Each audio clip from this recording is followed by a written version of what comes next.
Hallo Markus, Hallo Klaus. herzlich willkommen zum Bavarian Bass Talk. Und ist ja bei uns eine ganz spannende und schöne Sache auch, weil wir den Norden und den Süden damit verbinden Ja, und die Sprachen ja doch recht unterschiedlich sind im deutschen Norden und auch im Süden, aber ja, uns verbinden ja die tiefen Töne. eben drum. Genau. Darum verstehen wir uns innerdeutsch, außerdeutsch und auf der ganzen Welt mit allen, die unsere Leidenschaft teilen. Und darum Ja. geht es, sich um den Bass zu unterhalten, im Speziellen jetzt natürlich, was du, lieber Markus, am Bass machst. Du bist ja einer der führenden deutschen oder auch internationalen Pädagogen am E-Bass, auch ein sehr herausragender Spieler mit unglaublicher stilistischer und technischer Bandbreite. Und Vielen am Dank. Anfang, ja, haben wir ein bisschen was gehört, eingangs schon von dir. Ich werde dann noch ein weiteres Video von dir zeigen. Interessieren würde mich jetzt im Rahmen von unserem Gespräch, wie kam es bei dir zu dem Ganzen? Wo sind deine Roots und was hast du für Einflüsse? Also los ging das bei mir eigentlich in der Pubertät. Ich bin ja eigentlich, habe ich ja ganz lange Klavierunterricht gehabt. Schon als kleiner Junge bin ich zum Klavierunterricht gegangen. Ich weiß gar nicht genau, wo das herkam. Meine Eltern erzählten mir das so, dass ich irgendwann den Wunsch geäußert hatte, ich wollte unbedingt Klavier spielen. Bei mir in der Familie aber niemand irgendein Instrument gespielt hatte. Aber ich war da total heiß drauf. Klavier, Klavier, ich höre immer Klavier. Ja, ja, Klavier, damit ging's los. Ja, ja, Klavier. Und dann haben sie mich zur Musikschule geschleppt und dann musste ich aber erst Melodika spielen, weil ich noch zu klein war. Das war natürlich total doof. Und in der Pubertät war es dann tatsächlich so, dass Kumpels von mir eine Band gründen wollten und ich hatte eigentlich vor, Keyboard zu spielen, was ja nahe liegt, wenn ich vom Klavier komme. Und ich hatte überhaupt nicht das Geld. Damals war so DX7 und Poly 800, das waren so die Keyboards irgendwie, die man unbedingt haben musste. Und ich hatte einfach die Kohle nicht. Und irgendwann haben wir uns dann sozusagen darauf geeinigt, dass diese Band unbedingt losgehen musste. Und es fehlte noch ein Bassist, weil meine beiden Freunde Gitarre und Schlagzeug spielten. Und dann habe ich mir einen Bass gekauft, ohne irgendeine Ahnung. Und habe mich total in das Instrument verliebt. Also ich bin eigentlich so ein bisschen wie die, wie sagt man so, wie sagt man das denn? Wie Maria zum Kinde gekommen, so ein Ah, wie die bisschen. Jungfrau zum Kind. Ja, das war's, genau wie die Jungfrau Genau. zum Kinde, das wollte ich sagen. Bin aber sehr schnell ganz verliebt gewesen in das Instrument und habe Was, dann, wenn ich da kurz einhaken darf, ja, was war das, das dich so am Bass gefesselt hat? Auch jetzt im Hinblick auf das, wie man das, vielleicht wie man mit Schülern immer wieder, wie man das Instrument bewerben kann. Was würdest du sagen, was war so dein erster Triggerpoint, wo du gesagt hast, yeah, I wanna bass? ja, ich fand diese Wucht, also ich fand diese tiefen Töne, die Wucht dieser tiefen Töne, also wir bewegen ja richtig Luft. Das fand ich unglaublich beeindruckend. Also wir hatten bei uns auf dem Gymnasium hatten wir so eine Band, die wir so sehr angehimmelt haben. Die waren so alle so 3, 4 Jahre älter als wir. Local Heroes quasi, so bei Ja, dir in der genau. Gegend. Local Heroes, die hießen Kujanis Katzi, das weiß ich noch genau, wie, die haben sich nach diesem Film benannt damals. Und dann sind wir in den Proberaum und ich weiß noch, dass der Michael Sauer, das war damals der Bassist, der hatte so eine riesen Ampeg-Anlage, 8x10 Die und berühmte hat, Kindersärge. ja, ja, genau, und spielte Bass und ich merkte, meine Hosenbeine flatterten und das drückte in der Magengegend und dann dachte ich so, boah, das fand ich total beeindruckend. Cool. Also das waren so deine ersten Ja, Erlebnisse mit dem Bass, die dir gesagt haben, das ja. will Also ich. ich bin nicht einer von diesen klassischen Bassisten, die eigentlich erst Gitarre spielen wollten, überhaupt gar Ja, nicht. ja. Und ich fand gleich diese tiefen Töne und diese unglaubliche Souveränität, so, das fand ich einfach total klasse. Also Gab es da, dann bei dir so einen ersten Hero, jetzt neben dem Local Hero, von den größeren, bekannteren Bands? Wer war da so ja. dein erster großer Einfluss? Also meine Roots liegen ja ganz klar in der Rockmusik. Und bei mir war so der erste große Hero war eigentlich Steve Harris von Iron Maiden. Okay. Up Ja. the Irons. Da komm ich so her. Und dann Der ging ist das ja auch ein. kein schlechtes Vorbild. Nein, nein, auf keinen Fall, auf keinen Ja. Fall. Also ich habe dann wirklich die Platten, meine erste Platte war Live After Death, dieses Live-Album, habe ich wirklich von vorne bis hinten rausgehört. Natürlich nicht alles richtig am Anfang, Ja, aber ich ja. habe mich da so reingefressen und reingefräst. Und Mhm. dann kamen aber ganz schnell so Leute wie Geddy Lee von Rush oder Billy Sheehan, Mr. Big, David Lee Roth, Stuart Hamm. So ging mein Weg dann so weiter. Aber meine Roots liegen auf jeden Fall in der Rockmusik. Also diese Roots aus der Rockmusik, also das verbindet mich mit dir auch, weil das bei mir auch so war und mit vielen Kollegen. Also Ja, die Rockmusik war ja, wie soll man sagen, so also zu unserer Zeit hatte die ja auch was Verrufenes irgendwo. Oder es war einfach, es war jetzt nicht unbedingt das, was sich die Mamas für ihre Söhne wünschen. nein, das war natürlich Ja, das heute. Gegenteil. Und Ja, heute muss man ja sagen, also aus meiner Sicht, die Leute, die damals angefangen haben, Musik zu machen mit diesen Roots, da sind ja viele tolle Musiker rausgekommen. Also sehr, das sich dann zwar in andere Richtungen vielleicht entwickelt hat, aber ja, der Impuls der Rockmusik, also wenn ich es auch noch heute zurückdenke, diese unbändige, der Schrei nach Freiheit ja, und einfach der Sound, wenn man in ein Konzert gegangen ist und erstmal die Bassdrum einen in die Magengrube fährt, das war ja, schon sehr ja, ja. beeindruckend. Und das haben viele mitgenommen in eine doch erfolgreiche musikalische Zukunft. Ja, und das genreübergreifend. Also es sind Ja, ja, egal ob das, genreübergreifend, auf alle ja, Fälle. ob das Jazzmusiker, Funkmusiker, Klassiker geworden sind. Also ich weiß noch, mein erstes Live-Konzert, was ich gesehen habe, mein erstes großes Live-Konzert war Deep Purple in Oldenburg in der Weser-Ems-Halle. Ich Ja. fand das wahnsinnig beeindruckend. Bad Company als Vorgruppe sind wir so mit den Kumpels, die wir damals so musikbegeistert waren, hingefahren. Irgendwie fand ich großartig. Ja, ja, Die haben da ja kommt. auch bis heute beeinflusst. Und so kann man ja jetzt zusammenfassend fast sagen, dass Rockmusik ein sehr positiver Einfluss ist. Unbedingt, aber Ja, für uns war es ja damals eigentlich auch, ich will jetzt nicht von einer Aggression sprechen, aber es war ja schon auch eine krasse Abgrenzung so der ja. Elterngeneration Ja. gegenüber. Wir machen jetzt was Aggression Wildes. ist wahrscheinlich gar nicht so das Wort, aber ich empfinde es als Revolution einfach. Sowas, ja genau. Und, Passt besser. und Definitiv. Rebellentum, aber das muss ja nichts, das ist ja nichts Negatives, weil es ist ja irgendwo, also später dann fand ich das, ob man das jetzt in dem Rahmen so, aber teilweise, was dann die Grunge-Ära und so gebracht hat, das Ja, war eher das Gegenteil. Also da war ja, nicht mehr so dieser Rebellengedanke dann da, sondern mehr die Gelangweiltheit vom System, absolut, ja, wenn man das so sagen kann. Aber das Gefühl war auf alle Fälle ein ganz anderes. ja. Und Also, das ging schlagartig. ja, ja, definitiv. Also, wenn ich noch mal ganz kurz so an den Anfang zurückkommen kann, bei mir war es ja so in der Schule, ich bin ja fast zeitgleich beide Instrumente angefangen. Also ich habe ja eigentlich auch ein bisschen eher Kontrabass gespielt als E-Bass. Ach so, das wusste ich noch gar nicht. Ja, ja, das war so, dass damals mein Musiklehrer in der Schule sagte, Markus, du bist ein großer Kerl, du musst bei uns im Orchester spielen. Und er selber hat mir auch so die ersten Stunden gegeben, so klassisch irgendwie Ja, Arco Simandl-Schule mit einem Freund zusammen. Und ich weiß noch, dass mich das von Anfang an total beeindruckt hat. Ähm, also einmal so weil ich ja auch ein großer Mann bin, ich bin ja über 1,90 und dann so ein Instrument, ein ebenbürtiges, großes Instrument zu haben. Aber mein Problem war damals, dass die Musik, die ich gehört habe, eigentlich eher E-Bass-Musik war. ja, ja, ja, ja. Deswegen habe ich immer so die Hauptübezeit eigentlich immer in den E-Bass Ja, investiert und ja. nicht in den Kontrabass. Verstehe ich gut. Also bei mir war es am Anfang auch so.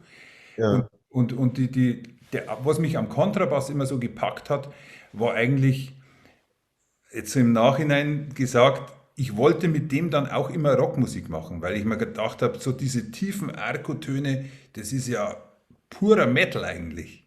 ja, so Sprungbogen und so, ne? Genau. Ja, ja. Und diese und so, und da war ich dann auch, also bin ich heute, also ich liebe E-Bass und ich liebe Kontrabass. Und Hm. ich differenziere da auch nicht irgendwie in verschiedenen Stilistiken oder so. Ich höre mir bei Rockmusik genauso gern an wie Rockmusik. Ja, Denn wenn das einfach gut gespielt ist, ist das alles tolle Musik. ja, Und das klar. Schöne ist ja jetzt am Bass im Allgemeinen, dass man alles damit bedienen kann. Also man ist ja authentisch sind wir überall dabei. Ja. Also ich kann mir keine Kapelle vorstellen, egal wo. Bass ist immer dabei, ob es eine Big Band ist, ob es ein Orchester ist, ob es eine Rockband ist, eine Funkband. Du hast Genau, ja immer genau, Bass genau. dabei, immer irgendeine Bassstimme, ne? Ja. Das heißt, ja, wirklich, ja, Jetzt haben wir eine ganze Weile über den Bass geredet. Jetzt spiele ich mal ein Video von dir ein, ja, ähm, das du, soweit ich das gesehen habe, im vorigen Jahr eingespielt hast. ja, genau. Kannst du dazu ein bisschen was sagen im Vorfeld?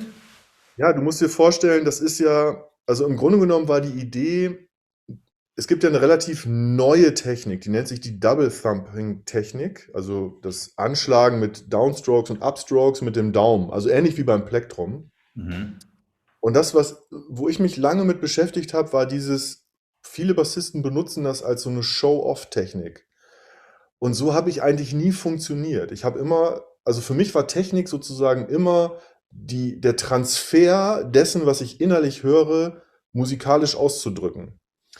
Und dann habe ich irgendwann gedacht, wie kann man denn dieses Double Thumping, was oftmals im solistischen Kontext oder auch in sehr virtuosen Kontexten eingesetzt wird, wie kann man das denn eigentlich auch mal so in diese alltägliche musikalische Praxis der Bassisten reinbringen? Wie kann man diesen Transferprozess eigentlich vollziehen? Und dann habe ich mir Stücke ausgesucht, die entweder im Fingerstyle oder im Plektrum-Style gespielt werden und habe gedacht, wenn ich jetzt ein Stück habe, das ist ja dieses Everybody Dance von Bernie Edwards, der seinen Zeigefinger und Daumen zusammennimmt und so Ah, ja, ja. Aha, aha. plektrumartig spielt. Ja, ja. Und habe gedacht, wie würde das eigentlich klingen, wenn ich das mit dem Double Thumping spiele? Und so ist eigentlich dieser Track entstanden, dass ich dann das Original im Hintergrund habe laufen lassen und in der Double Thumping Technik seine Spur sozusagen gedoppelt habe. Und ich finde, dass das nicht nur im virtuosen solistischen Kontext eine Daseinsberechtigung hat, sondern ich finde auch, man kann mit diesem Double Thumping ganz normale Basslinien spielen, die im Band-Kontext total super funktionieren. Und Gut, das war so die Idee dahinter. dann hören wir mal rein. Gerne.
Ja, das war Everybody Dance und die Band Every ist Dance.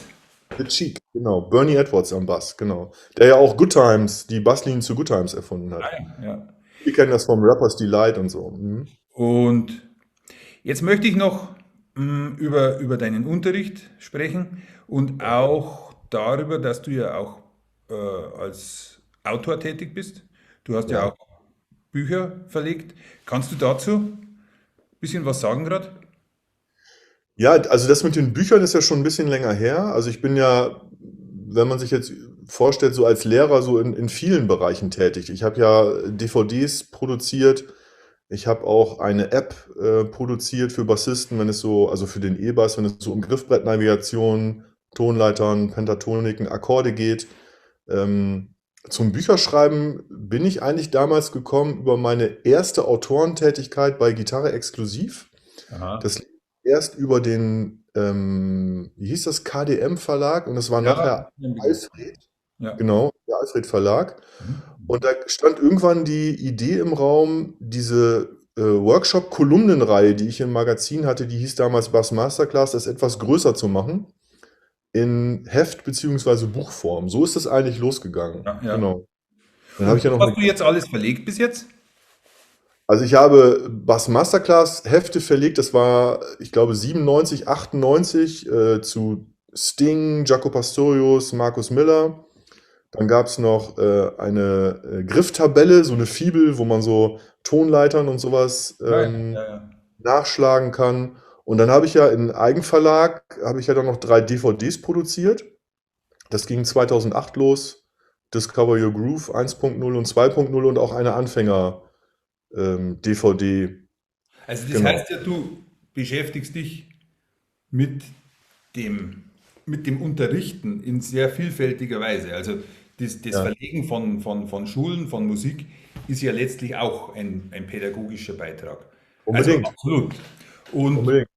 nachdem du das ja auch schon ein paar Jahre machst, wäre meine Frage jetzt an dich, wie siehst du die Zeichen der Zeit? Also angefangen von da, von den Jahren, von deinen Anfangsjahren bis heute und auch vielleicht eine Zukunftsaussicht, was jetzt speziell am E-Bass passiert ist und wie das vielleicht weitergeht. Also wenn ich das jetzt aus der Unterrichtsperspektive beschreiben möchte, also ich unterrichte ja eigentlich seit ich 17 bin. Da kamen so die ersten Nachbarsfreunde kamen an und sagten irgendwie, ja Mensch, du spielst ja E-Bass, zeig mir doch mal was. Und bei mir war es eigentlich immer so, dass ich total gerne unterrichtet habe. Ich konnte das Feedback, was ich teilweise von Musikerkollegen bekommen hatte, ach Mensch, du unterrichtest, wieso machst denn du das? Du kannst doch auch dein Geld mit Gigs verdienen oder mit Studioarbeit. Also diese Argumentation und teilweise auch so diese Entwertung des Unterrichtens, also des Unterrichtens, Ja, habe ich nie verstehen können, weil ich diesen Kontakt mit den Menschen, wenn sie was lernen und diese Freude, die dabei entsteht, wenn sie plötzlich was spielen könnten, was sie sich immer gewünscht haben, so, das finde ich einfach großartig, diesen Prozess auch von den Schülern zu begleiten. ja. Das habe ich schon immer geliebt. Und Und ich, hat ja, sich da aus deiner Sicht über die Jahre was verändert? ja, In unbedingt. Also Unterrichtspraxis, Methodik, wie es auch unbedingt. wahrgenommen wird? Ja, unbedingt. Also bei mir ist es zum Beispiel so, dass mein persönliches Unterrichten sich auch ganz doll verändert hat durch ich habe sehr viele Fortbildungen gemacht in Bezug auf Didaktik, Methodik, wie führt man Gruppen. Ich gebe ja auch viele Seminare und mach Workshops, wo dann teilweise 20 Leute zusammensitzen. Und wenn man das erste Mal macht, ist einem gar nicht so klar, dass auch sowas wie eine Gruppendynamik entsteht. Also wie leitet man eigentlich eine Gruppe? Ja, Wie hält man den Laden zusammen? Wie gibt man auch Raum, dass auch andere sich da ausdrücken können, so, ne? Oder auch über einen längeren Zeitraum. In meiner Bassakademie ist es ja so, dass wir uns teilweise über 2 Jahre lang sehen. Und da entstehen ja auch gruppendynamische Prozesse, die ich vorher gar nicht so auf der Pfanne hatte und wo ja, es ja, mir ja. wichtig war, das auch handeln zu können. So, ne? Deswegen habe ich mich pädagogisch eigentlich auch immer weitergebildet, weil mich das einfach auch interessiert, das Thema. Wie übt man etwas? Wie begleitet man die Leute, also den Lernenden in dem Prozess, wo es immer mal Frustration gibt und Täler gibt, so diese berühmten Gummiwände, sage ich immer, wo es nicht weitergeht, zu motivieren, so, ja. Und ich finde, dass der Bass sich, ich meine, ich bin ja 1986 angefangen und der Womit, Blick womit hast du mit Spielen angefangen? überhaupt mit Spielen, mit Bassspielen überhaupt angefangen. Also so dieses, was machte der Bass eigentlich? Wie wurde der Bass gesehen und wie wird er eigentlich heute gesehen? Ich glaube, es Ja, gibt immer genau, noch das Leute, meine ich. ja genau, ich glaube, es gibt immer noch Leute, die denken, naja, das ist halt das Instrument, was im Hintergrund so bum bum macht. Mhm. Aber ich glaube, dass diese führenden Bassisten, die auch vorne stehen, Bass spielen und singen, was weiß ich sage jetzt mal Paul McCartney oder Sting, so allen voran, oder Geddy Lee auch von Rush, Chris Squire, die irgendwie da vorne stehen und auch etwas repräsentieren und den Bass auch so aus diesem Ja, Schattendasein rausgeholt haben. Für uns Bass-Nerds und Jazz-Fans natürlich ganz doll Leute wie Jaco Pastorius zum Beispiel, die da wirklich so die Tür für uns aufgestoßen haben. Aber ich glaube, dass der Einsatzbereich des Basses und auch die Sichtweise auf den Bass, auch der ganze Klang, das technische Know-how ist ja insgesamt, egal ob Hobby oder professioneller Bereich, unglaublich gestiegen. Also die Leute spielen ja viel, viel, viel besser. Ich habe Schüler, die sind 15, 16 Jahre alt, die spielen jetzt schon besser, als ich mit 25 gespielt habe. Sowas zum Beispiel. Das finde ich, Worauf führst du das zurück? also ich führe das darauf zurück, dass ich glaube, dass es einerseits mehr Menschen sind, die Musik machen. Das glaube ich tatsächlich. Also ich höre ja immer wieder, naja, die Kinder spielen ja nur noch Computerspiele und machen nichts mehr. Das glaube ich gar nicht. Also ich glaube, dass ich mache haptisch etwas, ich spiele ein Instrument oder so, das ist immer noch etwas, was Erwachsene sowie auch Jugendliche oder Kinder immer noch ganz stark befriedigt. Ja, es Das, ist das, natürlich auch, der Zugang ist schon anders geworden. Also ich erinnere mich zum Beispiel bei mir an die ja, Kontrabass-Anfangszeit, ein Video zu kriegen ja, keine Chance. oder irgend sowas Da gab's, undenkbar. ja, Und da heute gab es ist natürlich niemanden. schon die Möglichkeit, dass man quasi jedem auf die Finger schaut. Ja, und das ist natürlich der Wahnsinn. Naja, Der Unterschied ist, wir sind damals rausgegangen und haben den Leuten bei den Gigs auf die Finger geguckt, aber das war natürlich alles nur so Locals, sage ich mal. Und heutzutage machst du YouTube auf und du siehst, wie Markus Miller irgendwie Run for Cover spielt und siehst plötzlich die Fingersätze, wo wir damals irgendwie uns die Platten kaputt gehört haben oder die CD-Player. Ich weiß noch, die Rückspultaste bei meinem CD-Player, die war irgendwann in dem Chassis versunken, weil ich mir bestimmte Stellen mehrfach anhören musste. Ich habe dann irgendwie einmal pro Jahr meinen CD-Player ausgetauscht, so du hast ja ungefähr. quasi die Stellen auf der CD angekreuzt. Ja, genau, genau. Ja, jetzt Markus, du warst ja auch schon bei den Bayerischen Basstagen da. Mhm. Wir haben gerade vorhin gerätselt, war es 2016 oder 17, aber ich denke, es war 16. Ähm, wie hast du das in Erinnerung? Dein Unterrichten hier Ja, und auch die Atmosphäre? ja, ich hab die Tage da sehr genossen, weil ich das einfach so toll fand, dass es eben keine Unterschiede gibt zwischen diesem, der eine spielt jetzt Kontrabass und der andere spielt E-Bass oder der eine spielt Jazz und der eine spielt, was weiß ich was, Klassik oder so. Ich fand es toll, dass wir da alle zusammen waren. Das war so eine total tolle Community und man konnte überall reinschnuppern. So, das war für mich so eine Crossover-Veranstaltung at its best. So, und jeder konnte probieren und wir konnten in Kontakt kommen, uns miteinander unterhalten. Also ich bin ja selber so ein ambivalenter halb Kontrabass, halb E-Bass, obwohl ich natürlich als E-Bassist irgendwie oder auch als E-Bass-Lehrer mehr bekannt bin. Ja. Aber ich liebe es total, Kontrabass zu spielen. Und da einzutauchen, also ich erinnere mich noch an diesen Moment, wo bei uns in der E-Bass-Klasse plötzlich so die Jazz-Kontrabassisten reinkamen und ich gesagt habe, ja Mensch, wieso habt ihr eure Instrumente nicht dabei? Und ich weiß nicht mehr, welches Stück das war. Ich glaube, es war irgendwie All Blues. Und dann haben wir alle zusammen gespielt. Und das hat sich einfach total gut angefühlt. So, ne? So dieses, dass die Musik im Vordergrund steht und jeder hat irgendwie sein anderes Medium in der Hand. Der eine einen Kontrabass, der andere einen E-Bass, der nächste einen Fretless-Bass, der nächste haut auf dem Cajon rum. Also das fand ich einfach total toll. Ja, Ja, das höre dieses, ich gern. Also ich freut mich wirklich, das zu hören, weil ja, mir ist dabei genau das wichtig. ja, Also, dass sich die Teilnehmer, egal von woher sie kommen, ob geografisch oder musikalisch, dass sich das alles befruchtet ja, und man voneinander lernt. Weil ja, ich denke, die Musik und auch der Bass als Instrument, als Kommunikationsinstrument, ja, ist was unglaublich Wirkungsvolles. ja, ja. Also das teilweise viel mehr bewegen und ausdrücken kann, als man das mit der Sprache je schaffen kann. Ja, und jetzt können wir zum Beispiel den Querverweis machen. Ne? Also wir haben damals mit unserem, wenn wir Glück hatten, Kontrabasslehrer oder eben mit unserem Siemandel, den wir irgendwie alle hatten, über uns im Kinderzimmer Ja, gestanden und haben irgendwie die Etüden geschrubbt. Und jetzt hast du plötzlich solche Veranstaltungen, wo man sich gegenseitig auch befruchten kann und inspirieren kann. Ey, boah, was hast du denn da gespielt? Wie hast denn das gemacht? ja, Ne?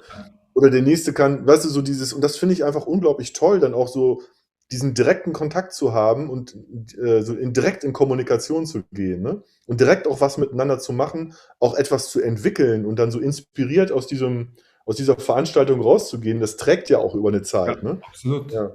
Ja, Mhm. schöner hätte ich es nicht sagen können. Ja, Ja, Markus, dann bedanke ich mich ganz herzlich für dieses Gespräch. Wir haben total viel Spannendes erlebt und gesehen von dir, mit dir. Ich hoffe, wir sehen uns auch bald wieder bei den Basstagen Wenn du mich oder einlädst, bin ich da. bei Wenn ich deiner einrufe, dann sehr. Bastakademie in irgendeiner Form, Ja. so oder so, Oder wie auch immer, upright genau. oder elektrisch. Ja. Hoffentlich auch bald wieder physisch. Oh ja, ja, die Zeiten, ja, ja. Ja, der Schwierig. Basstalk war ja lange Zeit, ist ja auch dadurch entstanden, dass ich viel gereist bin und dann bei den Leuten war. Das war Ja. eigentlich, aber so bin ich auch irgendwie, zumindest virtuell in deinem Wohnzimmer gerade. Ja, genau. Hat mich sehr gefreut. Vielen Dank, Hat mich Klaus. auch sehr gefreut. Bis bald. Bis bald.